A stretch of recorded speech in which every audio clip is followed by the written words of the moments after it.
வணக்கம். இட்லி மாவில் சீயம் எப்படி செய்கிறேன்னு பார்க்கலாம். இட்லி மாவு தேவையான அளவு எடுத்துக்கலாம். உடனே அரைச்ச மாவும் எடுத்துக்கலாம், புளிக்க வச்ச மாவும் எடுத்துக்கலாம். இப்போ நான் புளிக்க வச்ச மாவு தான் எடுத்திருக்கேன். மாவு ரொம்ப தண்ணியாக இருந்ததுன்னா கொஞ்சமாக அரிசி மாவு சேர்த்து கலந்து வச்சுக்கோங்க.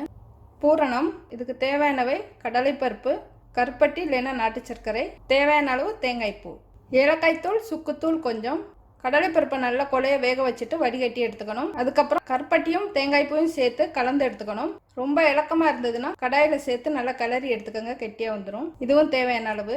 பூர்ணம் அந்த மாதிரி கலந்து எடுத்து வச்சுருக்கேன். சின்ன சின்ன உருண்டையாக உருட்டி எடுத்துக்கணும். இந்த மாதிரி சின்ன சின்ன உருண்டையாக உருட்டி எடுத்துக்கணும்.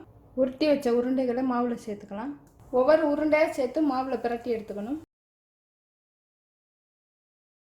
மாவு ரொம்ப எண்ணெய் இழுத்தாலும் பச்சரிசி மாவு இருந்தால் சேர்த்து கலந்துக்கலாம். இந்த மாதிரி பிரட்டி எடுத்துக்கணும்.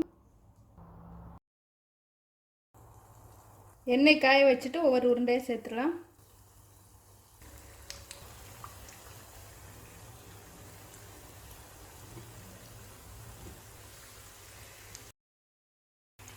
நல்லா செவந்து வந்ததும் எடுத்துடலாம்.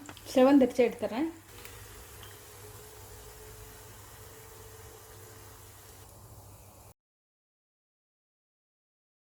இப்போ இட்லி மாவில் சுட்ட சீயம் ரெடி ஆயிடுச்சு.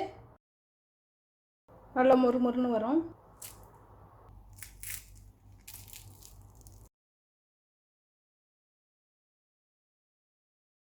நன்றி.